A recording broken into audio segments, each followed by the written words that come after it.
Greetings everyone and welcome to Storytime with Rob. You know what these two things mean, right? It means only one thing. It's time to go back to school. Yes, that's correct. And for my wife, honestly, this is the greatest time of year. She homeschooled all 6 of our kids, yes, all 6, all the way through school, and she absolutely did a fantastic job.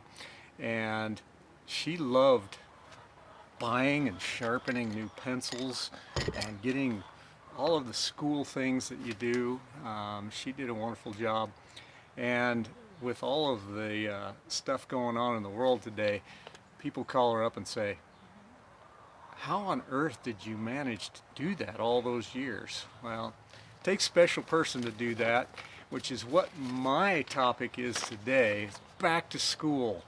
And I'm a little bit of festive, fabulous, and self-improvement today with this story.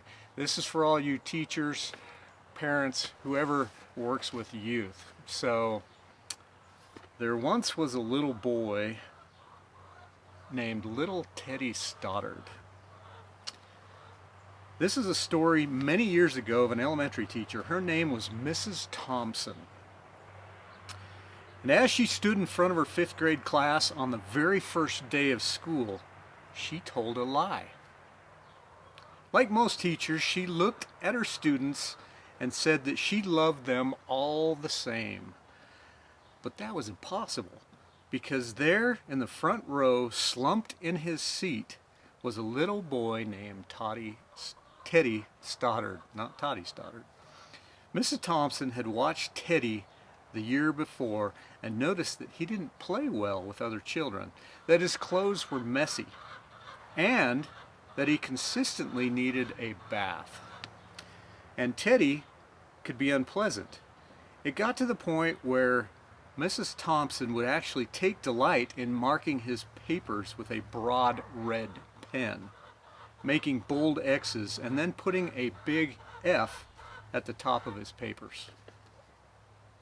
At the school where Mrs. Thompson taught, she was required to review each child's past records, and she put Teddy's off until last. However, when she reviewed his file, she was in for a big surprise. Teddy's 1st grade teacher wrote this: Teddy's a bright child with a ready laugh. He does his work neatly and has good manners. He is a joy to be around. His 2nd grade teacher wrote, Teddy's an excellent student, well liked by his classmates, but he is troubled because his mother has a terminal illness, and life at home must be a struggle.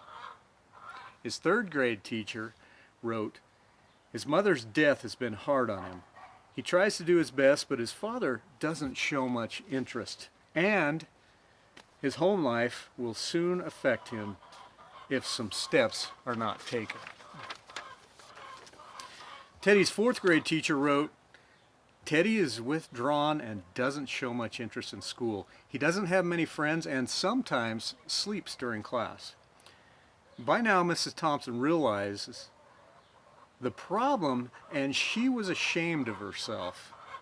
She felt even worse when her students brought her Christmas presents, wrapped in beautiful ribbons and bright paper, except for Teddy's.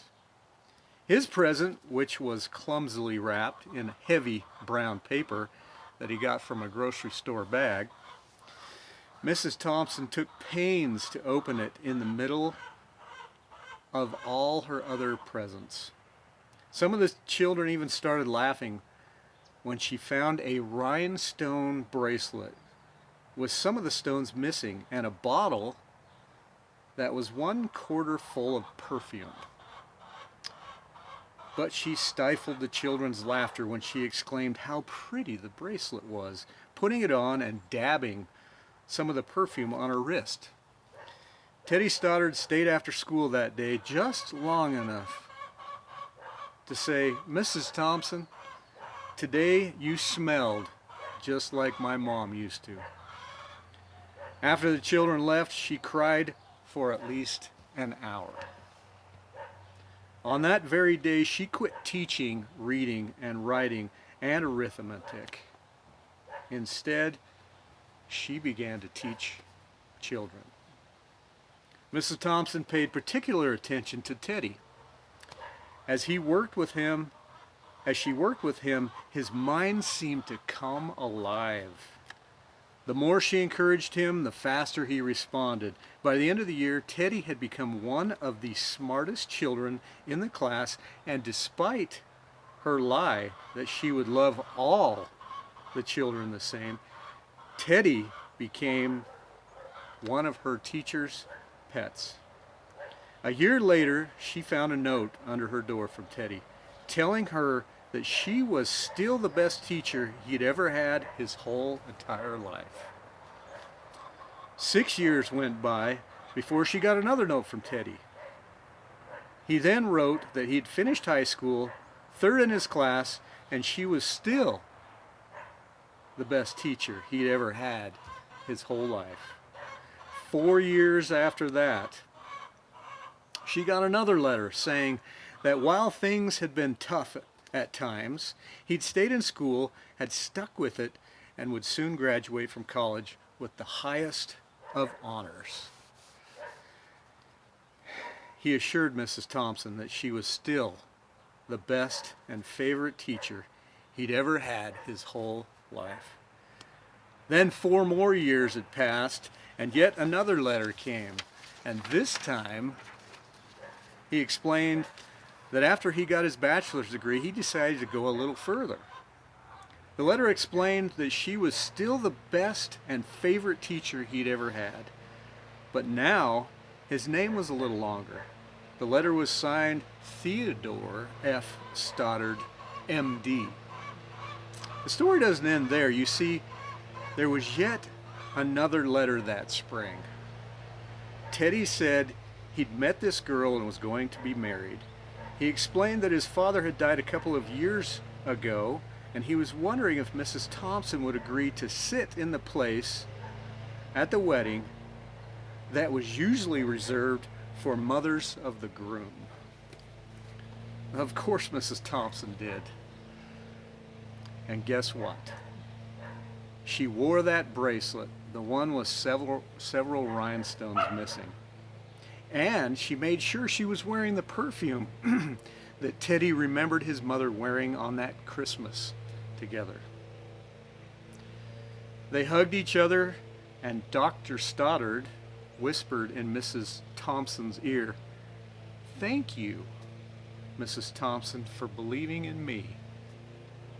Thank you so much for making me feel important and showing me that I could make a difference." Mrs. Thompson, with tears in her eyes, whispered back. She said this, "Teddy, you have it all wrong. You were the one who taught me that I could make a difference. I didn't know how to teach until I met you." What a wonderful story, and it shows the important influence that you have on the kids that you work with and teach, even if they're your own.